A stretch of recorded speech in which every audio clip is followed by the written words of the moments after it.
네, 안녕하세요. 즐거운 모세오경 출애굽기 시간이 돌아왔습니다. 저만 즐거운 거 아닌가요? 여러분도 다들 말씀 안에서 행복하고 기쁘고 즐거운 그런 삶과 신앙생활을 누리시기를 바라고 거기에 조금 협조하는 그러한 이 강의와 저가 되고 싶습니다. 오늘은 출애굽기 7장부터 11장까지, 와우, 7장부터 11장까지 합쳐가지고요. 10가지 재앙 잘 아시죠? 피, 개구리, 이, 파리 뭐 쭉 시작하는 10가지 재앙에 대해서 한번 살펴보도록 하겠습니다. 부제목을 신들의 전쟁이라고 하면 될 것 같아요. 10가지 재앙의 본질은 바로 신들의 전쟁이었으니까요. 엄밀히 말하자면 유일하신 하나님, 참 신이신 여호와 하나님과 그 이외의 각 우상들, 전쟁 아닌 전쟁이죠. 아예 처음부터 전쟁이 될 수도 없는 그런 일이니까 말입니다. 자, 아무튼 모세와 아론은 하나님께 부름을 받고 이집트의 바로라고 표현되어 있죠.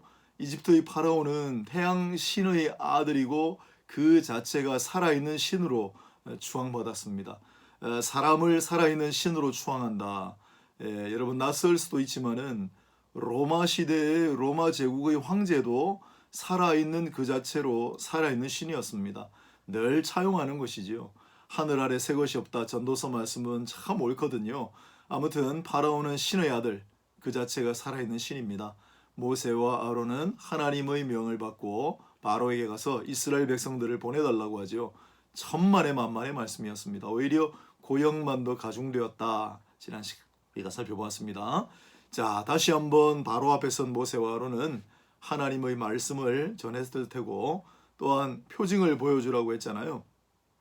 그래서 지팡이를 던져서 뱀이 되게 하는 표징을 보였는데 바로의 애굽 술사들도 능력자들이죠. 이런 술사들이 있습니다. 그걸 어떻게 해석해야 될지 모르겠지만은 제가 알고 있는 우리 아이국의 무슬림 지역의 선교사님이신데 한번 오셔가지고 그냥 사적인 자리에서 간증을 하시는데요. 그 아이국에 자기가 섬기는 곳에 무슬림 지도자들이 있대요. 그들이 실제로 막 나무 사이를 날아다니고 아주 그런 기묘한 능력들을 보인다고 그래요. 그런 사람들이 있다고 그래요. 아무튼 애굽의 술사들도 그랬겠죠. 그들도 지팡이로 뱀을 만들었어요.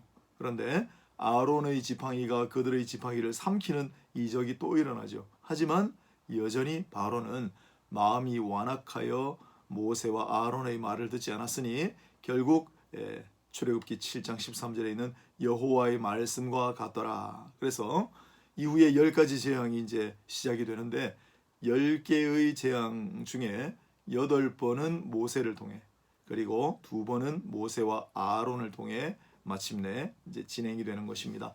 그 각각의 내용과 그리고 신학적인 의미를 지금부터 한번 살펴보도록 하겠습니다. 내용이 조금 방대하기 때문에 제가 오늘은 좀 말로 여러분들 성경책을 펴시고요. 성경책을 펴시고 그때그때 찾아가면서 공부하시면 큰 유익이 있으리라고 생각합니다. 먼저 첫 번째 재앙입니다. 잘 아시는 대로 나일강이 피로 변하는 그러한 재앙이었습니다. 7장 14절로 25절을 참고하시기 바랍니다. 먼저 재앙의 이유가 등장해요. 이건 첫 번째 재앙뿐만 아니라 나머지 10재앙의 궁극적인 이유, 왜 하나님께서 이렇게 재앙을 내리시는가입니다. 그것은 바로 아까도 말씀드렸습니다마는 바로의 마음이 완악했기 때문이다. 완악이라고 하는 한자를 썼어요. 그런데 출애굽기 7장 3절, 13절, 14절을 보면 세 종류의 단어를 반복하여 이 완악이란 말을 표현했는데 강조하는 거죠. 반복과 강조법이죠. 여기에 사용된 히브리어 단어들은 카샤라는 단어, 그 다음에 하자크, 그 다음에 가바드라는 단어인데 굉장히 익숙한 단어들, 많이 나오는 단어들이에요. 첫 번째로 카샤라는 말은 굳어버렸다, 딱딱하다, 그런 뜻입니다. 그 다음에 13절에 쓰인 강팍하다라는 말이 있어요. 강팍하다라는 한자 여러분 기억나십니까? 한자도 자체도 어려운데요. 이건 영어로 harden, 딱딱하다. 원래 하자크란 말은 강하다라는 단어죠. 너희는 강하고 담대하라 할 때 그게 하자크잖아요. 그 다음에 세 번째로 14절에 쓰인 건 가바드, 무겁다라는 뜻입니다. 마찬가지로 이것도 카보드, 이게 하나님의 위엄, 뭐 영광 이런 거 할 때도 무겁다라는 단어예요. 그게. 그래서 하나님의 위엄과 영광이 무겁다. 그건 영광이 되지만 하나님의 위엄이 되지만 이 사람들은 자기 마음이 무거워요. 그리고 하자크, 강하고 담대하라 할 때는 그런 좋은 단어가 되지만 이들은 마음이 그렇게 강해요. 강팍해요. 그 다음에 이들은 마음이 딱딱하게 굳어버렸어요. 그게 바로 완악하다라고 하는 이 의미를 전달하기 위해 쓰인 히브리어 세 개, 카샤, 하자크, 카바드. 이렇게 반복함으로써 이들의 마음이 부드러운 마음이 아니라 굳어있는 마음이고, 에스겔스에 그래서 내가 너희 부드러운 마음으로 만들어주리라 말씀하시잖아요. 그 다음에 근육이 잘 풀려있는 이완된 상태가 아니라 목이 빳빳하게 곧아있는 상태, 출애굽기 33장에 또 나옵니다. 그 다음 아주 가벼운 마음이 아니라 굉장히 무거운 마음이에요. 그러나 여러분 기억하십시오. 굳게 하시는 이도 하나님이시요 풀게 하시는 이도 하나님이시다. 그래서 하나님을 대적하는 인간의 마음 상태를 가리키는 이 단어는 이후에 신명기, 사무엘상, 욥기 9장 4절, 시편 81편 12절, 95편 8절, 잠언서 28장 14절, 예레미야서 9장 14절, 다니엘서 5장 20절 등 성경 전체에 걸쳐, 구약 성경 전체에 걸쳐, 그래서 성경의 일관성을 증거하는 하나의 유력한 단어가 바로 완악하다라는 말이에요. 재앙의 이유는 완악함이에요. 그 다음 재앙의 목적이 두 번째로 선명하게 드러나 있습니다. 출애굽기 7장 17절 10장 2절에도 나오는 구절입니다. 네가 이로 말미암아 나를 여호와인 줄 알리라. 이것을 통하여 너희들이 내가 여호와, 아니 아도나이, 내가 여호와라고 하는 사실을 내가 알게 하겠다. 이게 재앙의 목적입니다. 여기서 1차적으로 직접적으로 너는 이집트의 파라오를 가리킵니다. 모세에게는 이미 앞에서 선포하신 바가 있습니다. 떨기나무, 불타는 떨기나무 가운데 나는 스스로 있는 자 아니라 그게 아니 아도나이, 나는 여호와라는 선포였고요. 6장 29절에도 나는 여호와라 말씀하셨죠. 이 아니 아도나이라고 하는 문구는 오경에서 시작해서 예언서를 넘어 신약에까지 이어지는, 왜냐하면 예수님께서 나는 생명의 빛이다, 이게 에고 에임인데, 에고 에임이 영어로 하면 I am이지만은 그게 이 구약의 언어로 표현하면 아니 아도나이가 되는 거예요. 나는 여호와라. 예수님께서 선포하신 거예요. 신적 선언이에요. 그런데 이집트인들은 그렇지 않았습니다. 이들은 하나님, 나는 여호와라 하신 하나님을 숭상하는 것이 아니라 나일강의 수호신들로 여겨지던 그러한 신들을 숭배했어요. 헤로도토스라고 하는 유명한 역사학자가 있죠. 아주 옛날 역사학자죠. 헤로도토스, 헬라어로, 라틴어로 하면 헤로도투스가 되겠죠.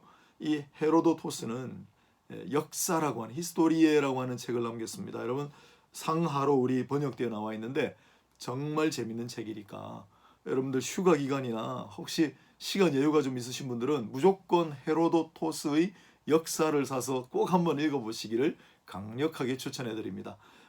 10마디 말보다. 자, 아무튼 이 헤로도토스의 역사라고 하는 책에 나오는 유명한 구절이 바로 이집트는 나일강의 선물이다. 나일강을 그만큼 신성시했어요. 그런데 모세를 통해 행한 첫 번째 기적이 뭐라고요? 기적이라기보다 재앙이 뭐라고요? 나일강 물을 피로 만들어 버렸다. 신성시되는 강을 피로 물들게 함으로써 나일강의 신성한 신들이 있어요. 하피신, 이시스신, 크눔신, 이런 신들이 있어요. 특히 하피신. 그런데 이 나일강의 수호신이 아니라 이 모든 나일강을 포함하여 모든 것을 관장하는 신은 여호와시다라고 하는 걸 인정하게 하셨단 말이에요. 그런데 아까도 말씀드린 애굽의 술사들도 그 흉내를 낼 수 있었어요. 그 어떻게 했는지 이유는 모르겠지만, 그다음 강가를 두루 파가지고 마실 물을 조달할 수 있게 해줬어요. 그러자 처음에는 깜짝 놀랐던 파라오는 곧 관심을 잃어버리고 말았습니다. 자, 그 다음에 두 번째 재앙입니다. 8장로 넘어갑니다. 8장 1절로 15절. 아론이 이번에 다시 지팡이 든 손을 내밀매 개구리가 애굽 온 땅에 덮이는 그러한 재앙. 5절 6절입니다. 그런데 역시 마찬가지로 애굽의 술사들도 이번에 같은 일을 행할 수 있었어요? 그런데 그 개구리들이 다시 자기의 보금자리로 돌아가게 만드는 권능을 발휘하지는 못하는 게 문제였습니다. 아니 막 개구리들이 그냥 온 침상 위에 밥그릇 위에 다 달라붙으니까 이게 보통 이만저만한 일이 아니에요. 우리야 뭐 조금 그렇습니다만은 조금 비위 약하신 분들 또 우리 여자분들 우리 어린 아이들은 막 그렇게 하지 않았겠어요? 그래서 그 개구리들을 이제 물러가게 해야 되는데 그거의 권능이 없는 거예요.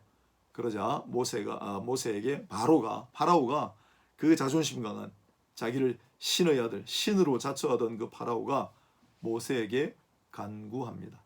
아타르라는 단어가 나와요. 이 아타르라는 단어가 앞에 창세기에 나왔죠. 하늘로 올려보낸다. 아타르. 그게 처음에 간구예요. 아타르. 모세에게 바로가 아타르를 부탁합니다. 하나님, 너희 하나님께 좀 한번 부탁드려봐라. 8절, 9절, 12절에 나옵니다. 이번에는 모세가 간구할 때 개구리가 집과 마당과 밭에서부터 나와서 죽었습니다. 놀라운 일이 일어났죠. 이집트 사람들은요, 생명과 다산의 상징으로 머리가 개구리 모양인 헥트라고 하는 신을 섬겼어요. 헥트. 예전에 어떤 영화, 공상과학 영화가 있었는데 거기에 나오는 이제 막 이상한 머리에 가면 같은 걸 뒤집어 쓰고 있는 그런 외계 종족들이 나오는데요. 그 가면 모양이 개구리 모양이었어요. 저는 그거 보고 저 사람들이 헥트신 이 10가지 재앙에서 땄구나 모티브를. 여러분 서양 문명이요 별거 아니고 서양 문명은 가장 중요한 양대축이 있습니다. 그게 뭐냐면 고전 그리스 로마 문화와 그다음 성경입니다. 그리스 로마 문화와 성경을 이해하지 못하면 서양 문명의 뿌리를 정확하게 알 수 없습니다. 그래서 요즘 우리 학부모님들 또 젊은 가정들 자녀들 특히 영어 교육에 굉장히 관심이 많으신데 물론 영어를 유창하게 원어민 수준으로 잘하는 거 중요합니다. 하지만 여러분 말만 잘한다고 해서 그게 전부는 아니에요. 영어를 유창하게 하고 유학을 보내는 거는 그만큼 그 사회에서 주류로 활동하고 영향력 있는 사람들이 되라고 그렇게 하시는 거 아니겠어요? 그런데 여러분 말은 잘하지만은 그 미국의 주류 또는 서양 문명의 핵심으로 잘 들어가지를 못하는 이유가 이 그리스 로마 문화와 성경 문화를 모르기 때문이에요. 그러므로 어릴 때 여러분 성경을 열심히 가르치십시오. 고전 그리스 로마의 여러 가지 책들과 열심히 가르치십시오. 나중에 언어는 나중에 배우면 되지 않습니까? 훨씬 중요합니다. 서양의 영화를 보십시오. 서양 책들을 보십시오. 다 성경 아니면 그리스 로마 문화가 바탕입니다. 그래서 헥트신, 개구리신을 섬겼어요. 다산과 생명. 개구리가 알을 얼마나 많이 낳습니까? 바글바글하잖아요. 그래서 다산의 상징이에요. 근데 이 헥트신, 개구리를 마음대로 올라오게 하고 물러가게 하고 죽이게 만드는 능력으로 다른 신은 아무것도 아니고 8장 10절에 있습니다. 우리 하나님 여호와 같은 이가 없는 줄을 알게 하신 겁니다. 아멘. 우리 하나님 여호와 같은 이가 없는 줄로 믿습니다. 두 번째 재앙입니다. 그 다음 세 번째 재앙 8장 16절부터 19절입니다. 역시 아론의 지팡이가 도구 역할을 하고 이번에는 술사들이 모방을 하려고 했는데 이건 안 돼요. 아까 나일강의 물을 피로 바꾸고 또 개구리를 올라오게 하고 그건 술사들이 따라했지만 지팡이를 뱀으로 바꾸는 것까지 앞에 포함하여 그러나 여기부터는 안 돼요. 티끌이가 되게 하는 재앙입니다. 이걸 모방하려고 했지만 불가능함을 깨닫고 먼저 애굽의 술사들이 19절에 자인합니다. 이는 하나님의 권능입니다. 이건 하나님의 권능입니다. 우리는 못합니다. 이건 우리가 믿는 신의 영역으로 되는 게 아닙니다. 그렇게도 할 수 있겠죠. 여러분 이 세 번째 재앙은 10가지 중에 가장 간단한 구조로 경고 없이 시행된 재앙입니다. 하지만 이 땅의 티끌이라고 하는 단어는 얼마나 중요해요. 창조기사에서 너무너무 중요한 기능을 담당한 그러한 단어가 티끌 아닙니까? 창세기 2장 7절 흙으로 사람을 지었다라고 말씀하시는데 그때 사람이라고 하는 단어, 아담이라고 하는 단어가 바로 흙이라는 단어예요. 여러분, 아담이 흙이란 말이에요. 흙에서 왔기 때문에 흙사람이에요, 아담이. 그런데 하나님께서 흙으로 사람을 지으셨다. 흙으로 사람을 지으셨다. 그러면 아담으로 아담을 지으셨다. 그럴 법한데 그 앞에 흙은 아담이라고 하는 단어가 아닌 거 아시죠? 아파르라고 하는 단어죠. 아파르. 아까 전에 간구하다는 아타르. 하나님 앞에 기도를 올려드리다. 아타르. 이번에 티끌은 아파르. 아파르. 아파르라는 단어를 꼭 기억해 놓으세요. 이건 티끌인데 먼지예요. 원자 수준으로 생각하셔도 돼요. 보이지 않는, 눈에 보이지 않는 가장 작고 작은 단위예요. 그걸 17세기, 18세기, 19세기 연구하면서 우리가 점점점 분자에서 원자에서 지금은 미립자로 점점 더 내려가는 거 아닙니까? 관련되어서 말씀드린다면 우리가 처음에는 모든 물질의 구성 가장 작은 입자가 있을 거라고 생각했죠. 그건 뭐 고대 그리스 철학자들부터 그랬던 거예요. 그런데 과학 기술이 발달하면서 점점점 물질을 이제 분해할 수가 있었는데 분자 단위를 찾아냈어요. 그런데 분자 안에도 원자가 있다는 걸 알게 됐죠. 원자 속에도 가운데 핵이 있고 밖에 전자가 있다는 걸 알게 됐죠. 그게 끝인 줄 알았죠. 그러나 핵 속에도 양성자, 중성자가 있다는 걸 알게 됐고요. 양성자, 중성자, 전자도 더 쪼개면 쿼크라고 하는 미립자로 다시 여러분 계속 이렇게 쪼개고 언제까지 그렇게 할까요? 무한한 능력이 인간에게 있을까요? 아무튼 이 조그마한 미립자의 세계, 가장 작은 미시적인 세계의 모습이 가운데 핵이 있고 주변에 전자가 돌고 미립자의 세계도 마찬가지고 이 우주의 모습과 똑같습니다. 여러분 너무나 놀랍지 않아요? 가장 작은 미시적인 세계와 가장 거대한 거시적인 세계, 우주의 세계가 똑같이 생겼습니다. 놀라운 하나님의 작품이죠. 아무튼 티끌, 아파르라고 하는 말, 이 땅의 티끌로 먼지로 원자로 미립자로 땅의 티끌로 사람을 만드셨다. 이 아파르, 그 땅의 티끌로 이를 이가 되게 하신 거예요. 이 있죠, 이. 그래서 전에는 땅의 티끌에서 사람이 나왔다면 이번에는 이가 나와가지고 사람에게 뒤덮이게 하시는 거예요. 이 이는 단순한 우리 예전에 우리 아이들도 그때 우리 좀 공부방 같은 걸 했었거든요. 근데 어느 날 머리가 가렵다 그래요. 아주 아기 때인데 그래서 찬빗으로 이렇게 해보니까 이가 있는 거예요. 그 지역이 굉장히 낙후된 지역이고 제가 처음에 사역하던 섬겼던 곳이 그랬는데 가슴이 많이 아팠습니다만은 아무튼 우리 어릴 때 뭐 다 이 하나씩 달고 살았잖아요, 그죠? 네, 제가 너무 옛날 얘기를 일반화를 하는 건가요? 아무튼 이는 단순한 이가 아니라 땅과 사막과 지하를 관장하는 세트라고 하는 신, 무서운 신이었어요. 지하를 관장하는 신, 뭐 지옥을 관장하는 신, 그렇게 생각하셔도 돼요. 세트라고 하는 신의 상징입니다. 이 가공할 위력, 그 앞에 모두들 두려워 떨었던 세트 신, 이집트 신화에 보면 죽은 사람이 밑에 내려가서 지하 세계에 가가지고 이 세트 신 앞에 서는 대목이 나와요. 아무튼 이 세트 신을 무력화시키시는 진정한 천지의 창조주, 진정한 천지의 섭리주는 여호와일 수밖에 없다는 그런 것을 알게 하시는 재앙이 바로 이의 재앙입니다. 자, 그 다음 네 번째 파리의 재앙, 8장 20절부터 32절까지입니다. 이번에는 물 있는 곳에서 선포했습니다. 그리고 술사들 이야기는 더 이상 나타나지 않습니다.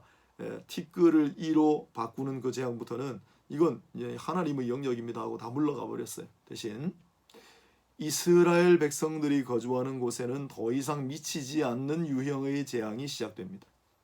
그럼 그 전까지는 이스라엘 백성들도 똑같이 곤란을 당했다는 뜻이죠.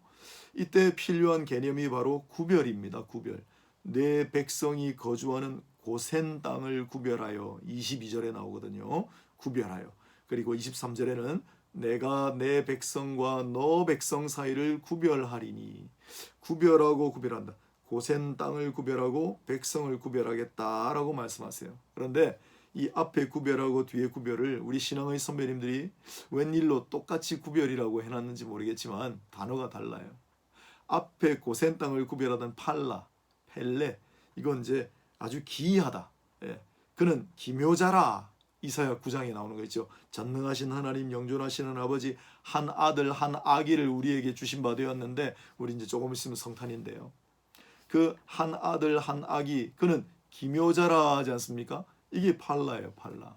그래서 고센 땅을 구별하다, 놀라운 거예요. 기이한 거예요. 경이로운 이야기예요. 그 다음에 백성을 구별하다, 파다예요, 파다. 출애굽기에 나오는 가장 중요한 단어 중에 하나. 파다는 사다라는 말이에요. 여러분 이거를 이해하기 쉬우시려면 옛날에 우리 참 어려운 시절에 어렸을 때 저도요, 어머님께서 한 번씩 쌀집에 심부름을 보내셨어요. 얘야 가서 쌀 한 돼, 쌀 한 말 팔아오너라. 아니, 돈을 주시면서 쌀을 사오라고 심부름을 시키시는 건데 쌀을 팔아오라고 얘기를 하세요. 그래서 저는 어릴 때 이해가 안 됐어요. 이게 파다. 근데 이 히브리어도 이게 이제 우리하고 좀 발음이 비슷하니까 제가 이해하시기 쉬우시라고 말씀드립니다. 파다라는 말이 사다라는 말이에요. 파다. 속량하다라고 그러죠. 속량하다. 뭔가 값을 지불하고 대가를 치르고 사다. 속량. 그걸 누군가 대신해 주는 게 그게 가알이잖아요. 고엘, 물음이라는 거. 그러나 스스로가 뭐 돈을 주고 대가를 지불하고 되찾아오다 사다가 속량이에요. 속량. 이게 파다라는 단어를 써놨어요. 내가 내 백성을 구별하다라는 말은 내 백성을 내가 속량하겠다는 뜻이에요. 그래서 내가 이 땅을 기이하게 내가 구별하고 그리고 내 백성을 내가 속량하겠다. 이렇게 선포하시는 대목이에요. 하나님께서 속량하신 백성은 하나님께서 속량하신 백성은 피해를 입지 아니하는, 바로 옆에도 고생하는데 하나님의 백성, 택한 백성들만은 그 재앙을 겪지 않는 놀라운 일이, 기이한 일이, 경이로운 일이 이제 발생하게 된 겁니다. 그 모습을 보고 바로는 이번에도 모세에게 기도를 부탁하면서 한 걸음 더 나아가, 하도 그러니까 하나님께 기도해서 빨리 이 재앙을 풀어달라 그러면서 광야로 가서 제사를 드리고 그러면 와도 좋다는 제한적인 허가를 해줍니다.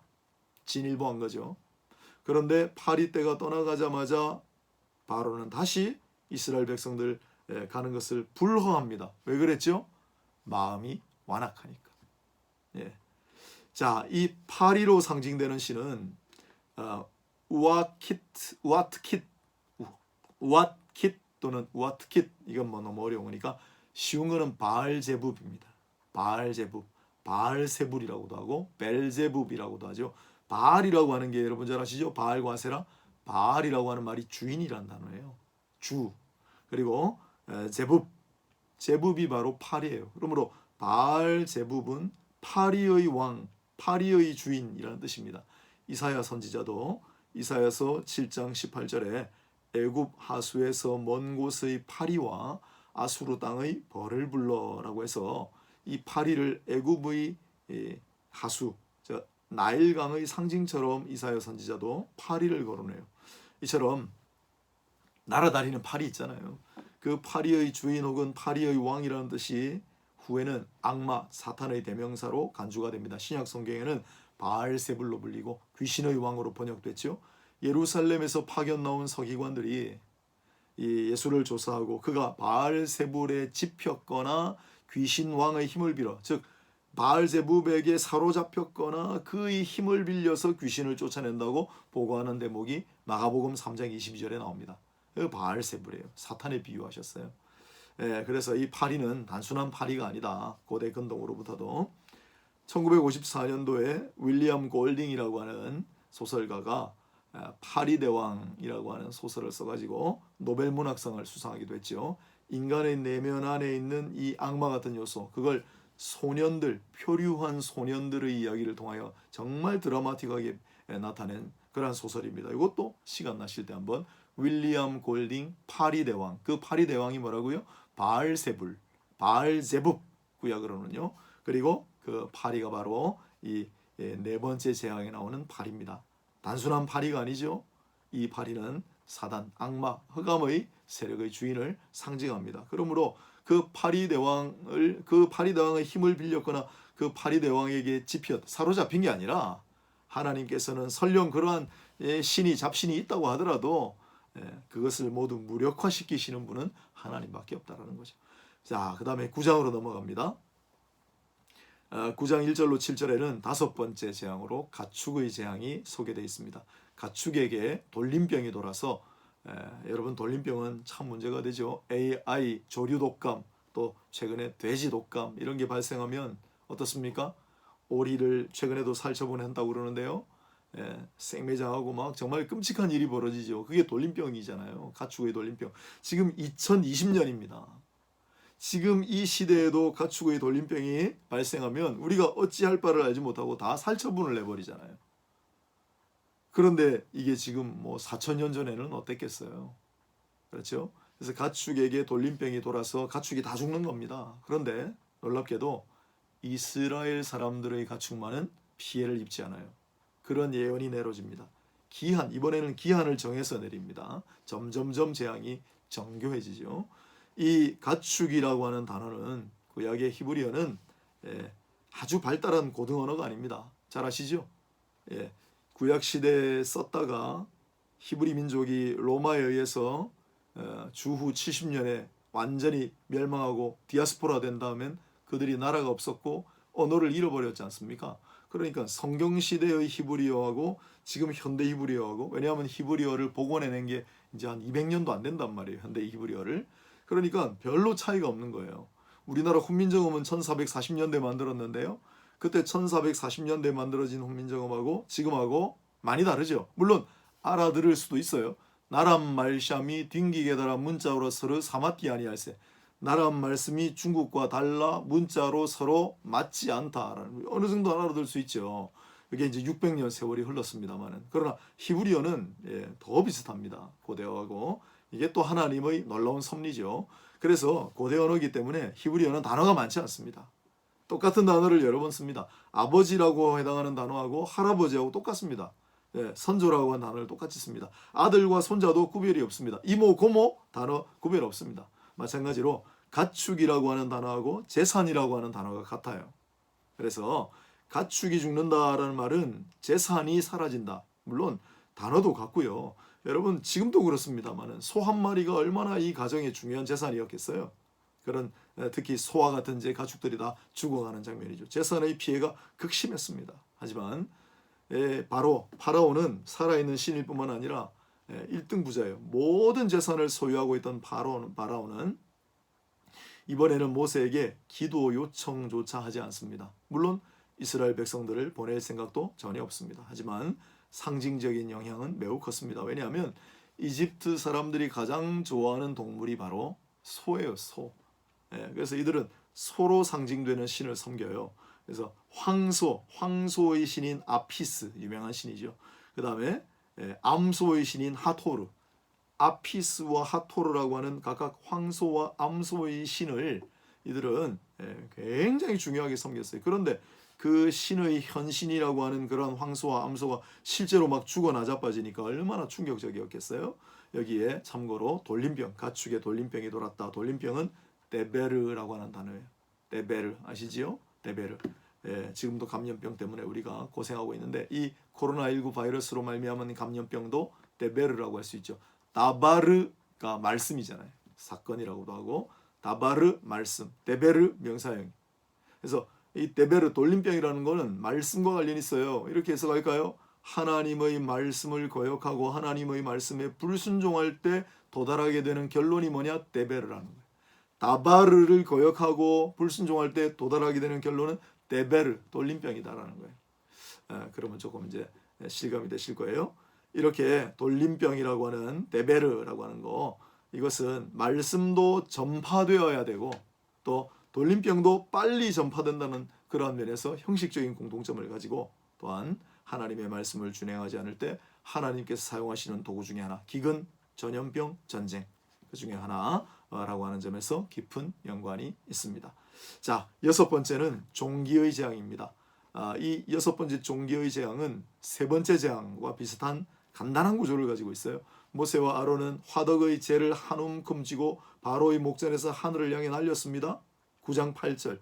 그 재가 애굽 온 땅의 티끌이 되어 아파르가 되어 애굽 온 땅의 사람과 짐승에게 붙어서 악성 종기가 새긴 사건이에요. 물론 이스라엘 백성들은 피해갔어요. 애굽의 술사들도 따라하기는커녕 이번엔 자기들조차도 피해갈 수 없는 재앙이었습니다. 이건 또 뭐냐? 이집트에서는 또 질병의 여신인 세크메트라고 하는 신이 있어요. 역병의 신인 수누, 치료의 신인 이시스, 특히 이시스. 요새 우리 마시는 물 중에도 아마 이시스가 있는 것 같은데 그 관련이 있습니다. 물 이런 거 다스리는 나일강의 신이고 치료의 신이거든요. 이시스가. 그래서 이 피라미스의 영웅이기도 한 임호텝, 아마 그 요새 나온 영화 십계인가 뭐 모세인가 하는 그 다룬 영화가 있어요. 거기 보면 이모템 나와요. 그 다음에 토트라고 하는 신들, 이 건강과 관련된 신들 많아요. 다른 건 다 잊어먹으시다. 이시스 신을 한번 기억해 볼까요?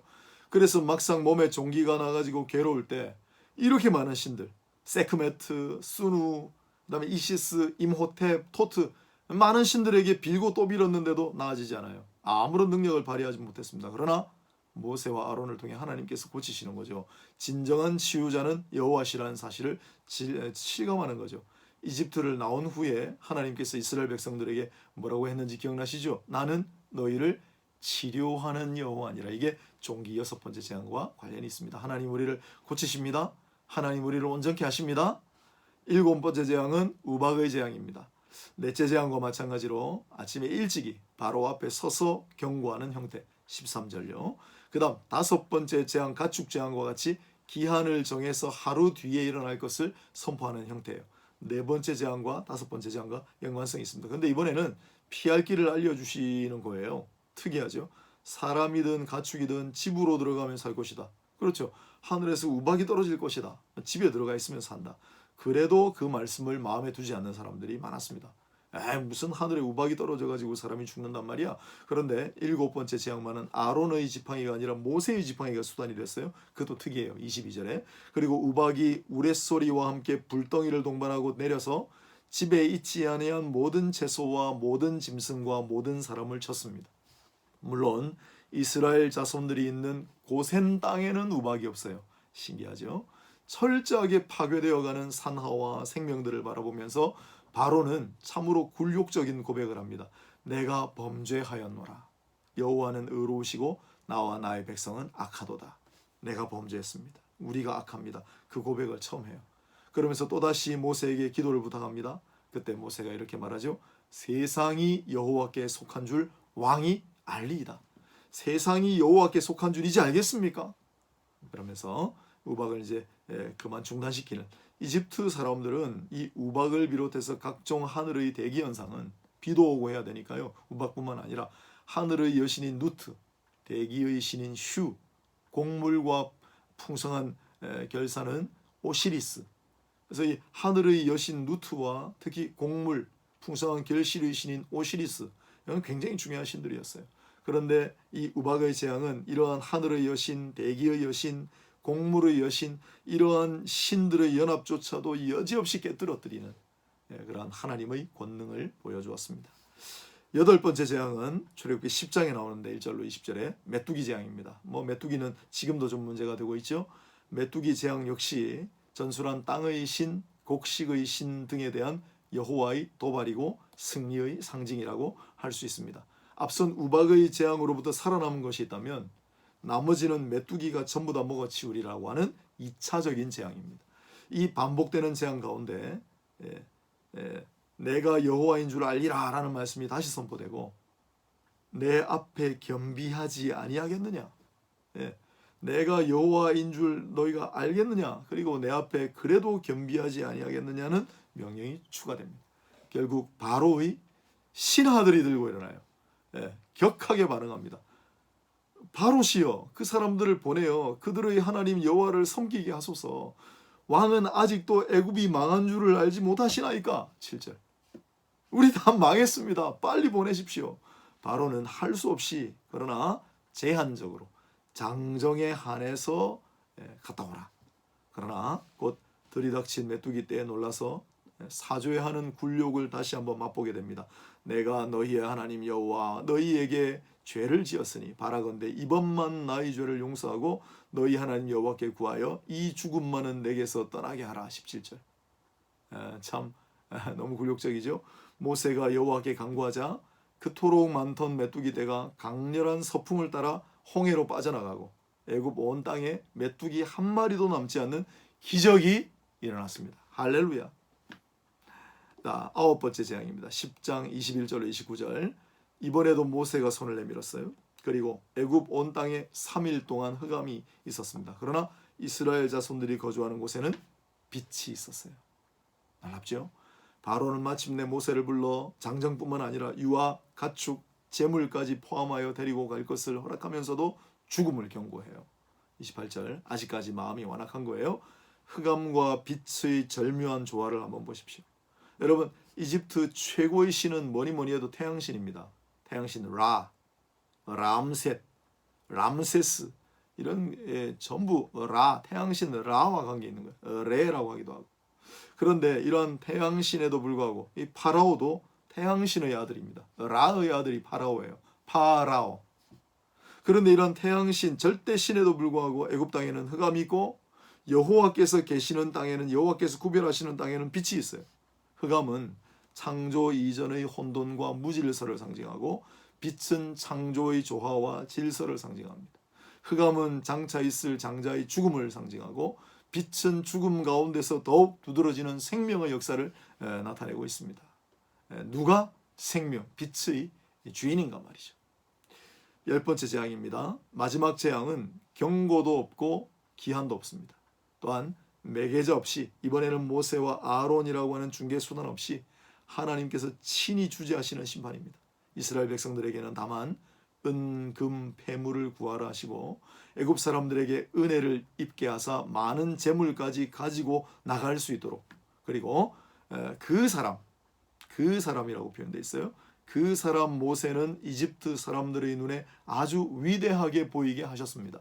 2절 3절. 반대로 애굽 땅에는 가축과 사람의 처음 난 모든 것이 사망하는 엄청난 재앙이 발생하고 전무후무한 부르짖음이 있을 것이다라는 예언이 떨어집니다. 6절.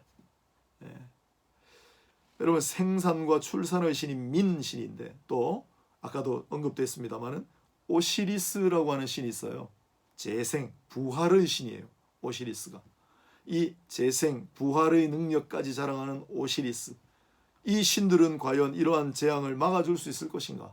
장자들이 전부 죽었어요. 그렇다면 오시리스 신이 그걸 막아주든가 아니면 죽은 장자들, 죽은 척것들을 전부 되살릴 수가 있을까? 그렇지 못하다는 거예요. 누가 그렇게 할 수 있겠습니까?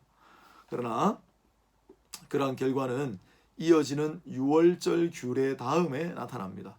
앞선 예언의 말씀이 그대로 이루어졌지만 바로가 모세에게 자신들을 축복해달라고 부탁하는 장면, 이전까지는 사죄하고 기도를 부탁하는 굴욕적인 장면이었는데 이번에는 모세를 위대하게 여기고 모세의 우리를 축복해달라는 그런 장면이 추가되고, 그 다음에 애굽 사람들이 극도의 두려움 속에서 이스라엘 백성들을 속히 보내라고, 이전에는 신하들이 막 그랬는데 이번에는 이집트 백성들이 파로에게 빨리 보내세요 하면서 예언대로 은금과 폐물과 가축과 의복까지 이스라엘 백성들에게 막 내어주는 놀라운 역사가 일어나게 됩니다.